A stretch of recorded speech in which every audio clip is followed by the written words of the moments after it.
우리 열왕기상 8장 한번 찾아보겠습니다.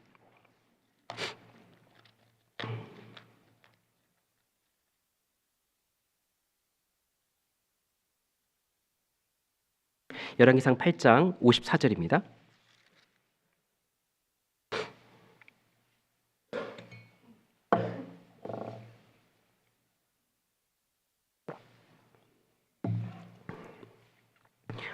(8장 54절에)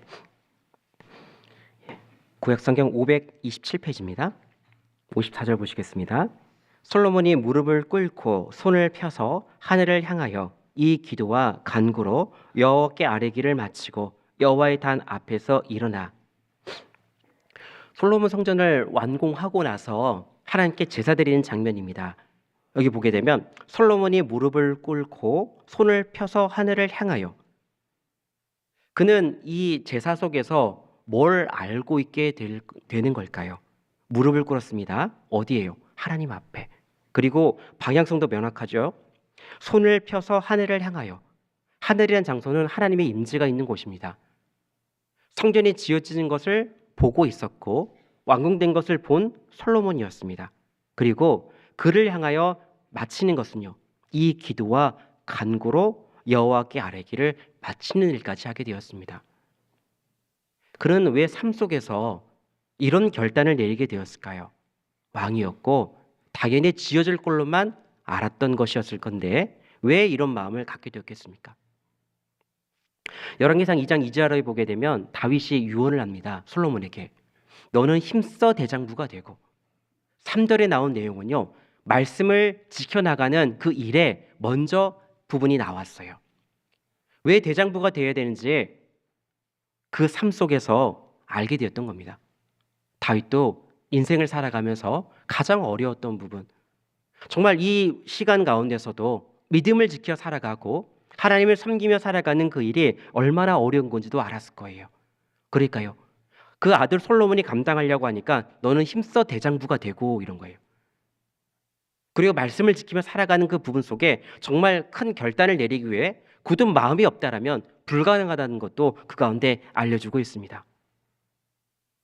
또 솔로몬은 그 일을 하나하나 해나가는 중에 성전을 건축하게 되었잖아요. 건축하고 나니까요, 그의 마음속에 담겨진 게 있어요.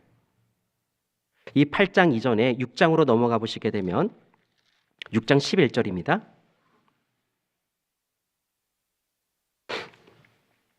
6장 11절로 12절.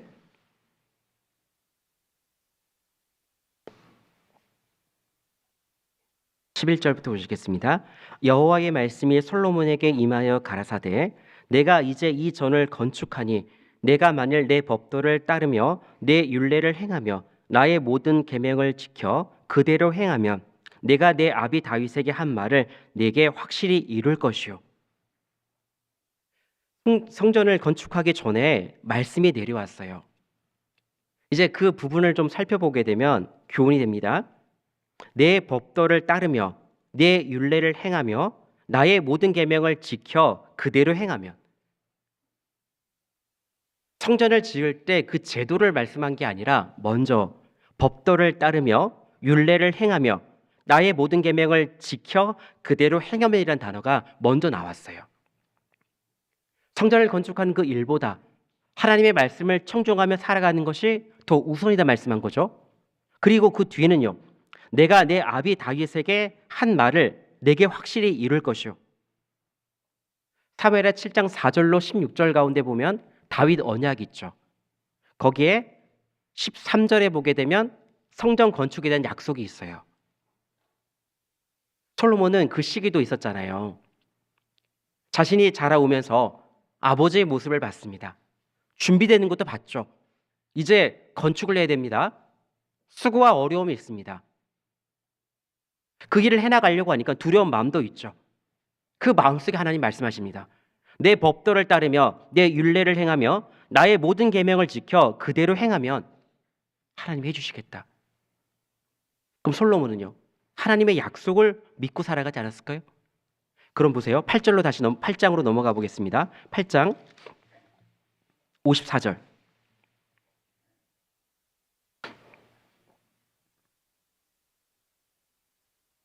8장 54절에 솔로몬이 무릎을 꿇고 손을 펴서 하늘을 향하여 이 기도와 간구로 여호와께 아뢰기를 마치고 여호와의 단 앞에 일어나. 그가 무릎을 꿇었어요. 왜요? 하나님의 말씀이 먼저 내려왔죠.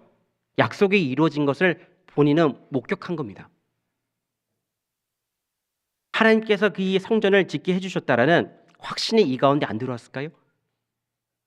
그래서 그는 무릎을 꿇을 수 있었고, 그리고 하늘을 향하여 손을 펼 수가 있었습니다. 그리고요, 기도와 간구로 여호와께 아뢰기를 마치고 하다가 중간에 멈춘 것도 아니에요. 일반적인 행위를 갖고 시작하고 중간에 멈춘 것도 아니었고, 전심 어린 마음을 갖고 하나님께 기도와 간구를, 그 부분을요 멈추지 않고 끝까지 마쳤다고 성경은 전하고 있습니다. 그리고 나서 일어난 거예요. 그럼 그가 서 있는 자리를 한번 생각해 보십시오. 그가 서 있는 자리는 평안한 자리가 아니었어요. 왕으로서 많은 것을 누릴 수 있는 자리였지만 지금은요 아니죠. 차가운 바닥이지 않습니까? 차가운 바닥은요 딱딱하고 무릎을 꿇기 싫습니다. 그런데 무릎을 꿇을 수밖에 없죠. 왜요? 하나님의 임재가 여기 있으니까요. 마땅히 많은 사람들 앞에 하나님이 어떠한 분인지 알려야 되니까요. 차가운 바닥이 솔로몬에겐 문제가 되지 않았던 겁니다. 그리고 많은 사람들 앞에 당당합니다.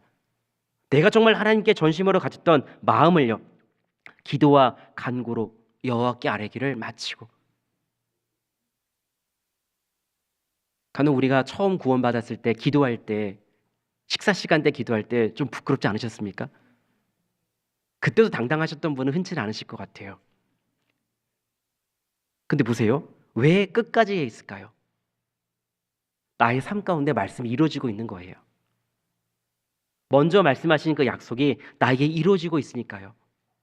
하나님은 살아계신 분이 맞습니다. 그리고 나에 대해서 선한 약속을 이끄시는 분이 맞는 겁니다. 그리고 지금도요. 그걸 이루어 가시는 분이 맞다라고 내 마음속에 확실하게 되니까요. 부끄럽지 않는 거예요. 그리고 차가운 바닥이 문제가 되지 않았습니다. 마땅히 내가 어떤 자리에 있어야 될지를 아니까요. 그 자리로 들어가기로 작정했고 마다하지 않았던 거예요. 그리고 61절 보시겠습니다. 61절에 그런즉 너희 마음을 우리 하나님 여호와와 화합하여 완전케 하여 오늘날과 같이 그 법도를 행하며 그 계명을 지킬지어다. 솔로몬이 신앙적인 경험인 거죠. 내가 성전을 짓기 위해 열심히 한 게 아니었습니다. 그의 법도와 율례와 그의 명령을 지키는 일에 힘썼습니다. 그래서 어때요? 여기 보니까 61절에 그런즉 너희 마음을, 행위가 아니잖아요. 마음을요. 전심으로 내 속에 있는 것부터 하나님께 화합하여서, 그게 완전한 거지 않습니까? 그 뒤에 보세요. 오늘날과 같이 그 법도를 행하며 그 계명을 지킬지어다. 다른 게 아니다. 하나님과 온전한 관계 속에서 우리가 해야 될 그 일은 그의 법도와 그 계명을 지켜나가는 것이 마땅한 거다. 만약 한번 보겠습니다. 그의 삶 가운데 신앙의 경험이 없어요. 이런 간증할 수 있을까요? 많은 사람들 앞에 그렇게 담대함으로써 명령을 지킬지어다, 계명을 지킬지어다, 이렇게 이야기할 수 있겠습니까? 없잖아요. 하지만 찾아봤던 것처럼 솔로몬은 경험이 있죠. 다른 사람들은 몰랐지만 나에게 주어지는 약속, 하나님의 행하심을 직접 경험하게 되니까요. 그 마음속에 확신이 찾은 거예요. 어려운 일을 당하는 것처럼 보이더라도 그 속에 믿음의 빛이 있었습니다. 어린 나이에 왕위를 위협받고 그 모든 것들을 하려고 하니까요. 얼마나 어려운 일이었겠습니까? 하지만요. 약속이 이루어지는 것을 내 마음속 확인이 되니까 그 연약한 가운데서도 믿음의 빛이 일어남을 우리에게 교훈하고 있습니다. 우리에게도요. 연약함으로 시작할지는 모르지만 그 믿음의 빛이 얼마나 큰 역할을 할지 교훈하는 겁니다. 작은 믿음의 빛이요. 큰 역사를 이루어 갈 겁니다. 작은 믿음의 씨앗이 큰 역사를 이루어 갈 겁니다. 우리 앞에서. 분명 우리에게도 일어날 것이라 정확하게 말씀하고 있습니다. 우리가 해야 될 일은요. 그 법도를 행하며 그 계명을 지키며 살아가는 것. 우리가 마땅히 살아가야 될 일이라 말씀한 거예요. 하나님은 선하십니다. 그리고 정말 적은 믿음의 빛 가운데서도 드러났던 믿음의 결실, 마땅히 우리가 살아가야 될 방향성까지 말씀하고 있어요. 그러면요, 좌절의 길에서 멀리 떠나 있다면 어떻게 될까요? 다시 돌아가야 되겠죠. 창세기 13장 찾아보겠습니다.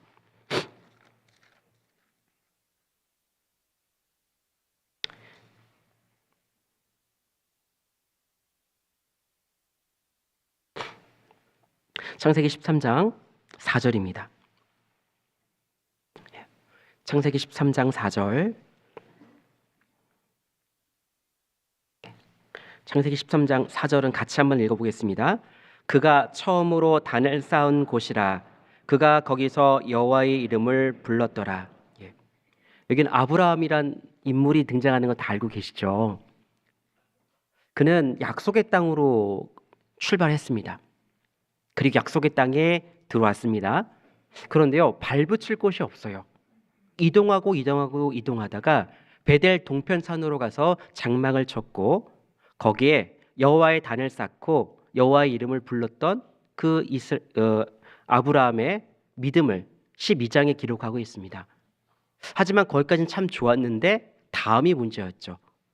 점점 이동하다가 애굽으로 가게 되었던 아브라함이었습니다. 그리고 나오게 되었죠. 하나님의 도움으로써. 그리고 나서 찾아간 곳이 바로 처음 여호와의 이름을 불렀던 단을 쌓았던 곳으로 이동하고 있습니다. 우리가 처음에 이 땅에 왜 왔는지 목적을 확인할 수 있는 장소겠죠. 정말 다시 시작할 수 있는 장소가 바로 거기지 않겠습니까? 애굽의 경험을 갖고 가야 될 곳이 있었어요. 그 이전의 경험을 갖고 예전처럼 애굽에서의 경험으로 살아가는 것이 아니라 이제 올라가서 내가 어디서부터 잘못되어 있는지 확인하고 다시 신앙의 길을 걸어가 볼 수 있는 그 길, 여호와 이름을 부를 수 있는 그 길로 갔던 아브라함의 장면을 우리는 보고 있는 겁니다. 우리는 회복이란 것 참 원하기도 합니다. 늘 신앙의 어려움 가운데서 무너졌던 내 마음도 있기 때문에 그렇습니다. 하지만요, 그 회복의 그 부분 속에 우리는 명심할 것이 있습니다. 첫 번째요, 시간이 필요해요. 금방 회복된다? 아니요. 시간이 필요합니다. 왜요? 그만큼 가치가 있거든요.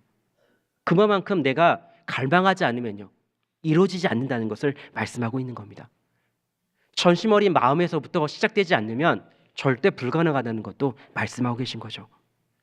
거기에 뭣도 필요하냐면 내 자신의 의지도 필요합니다. 나 좀 어떻게 해보세요가 아닙니다. 정말 내가 그 자리에 가서 은혜의 자리 가운데 얻으려는 의지가 있어야 그 회복이 시작되어지고 회복이 시작된 이후에 풍성한 삶의 은혜의 자리가 된다는 것을요, 우리는 기억해 볼 필요가 있습니다. 여기도 보세요. 처음 단을 쌓은 곳이라. 그가 거기서 여호와 이름을 불렀더라. 다시 애굽으로 들어갔지만 나오려고 하면요, 수고롭겠죠. 그 발걸음은요, 어려울 겁니다. 어디로 가야 될지 몰랐습니다. 하지만요, 그 마음은 결정하게 되었던 거죠. 분명 들어갈 때와 나올 때 차이점이 있습니다. 13장 2절에 보게 되면 아브라함에게 육축과 은금이 풍부하였더라. 의지할 만한 것이 있어요. 더 의지할 만한 것이 생겼습니다. 그런데도 불구하고 거기에 시선을 두지 않았어요. 오직 어디로요? 여호와의 이름을 부를 수 있는 장소. 내 마음에 얼마나 원했겠습니까? 세상의 어떤 것보다도 신앙의 온전함은 회복이 나에게 얼마나 중요한지 마음속에 다가오니까요. 그의 마음속에요, 걸음을 그곳으로밖에 옮길 수가 없었던 겁니다. 의지가 있었죠. 마음이 있었습니다. 하나님 어떻게 하실까요? 회복시켜 주시겠죠. 우리의 신앙의 모습이 바로 이런 모습을 교훈받아 볼 필요가 있습니다.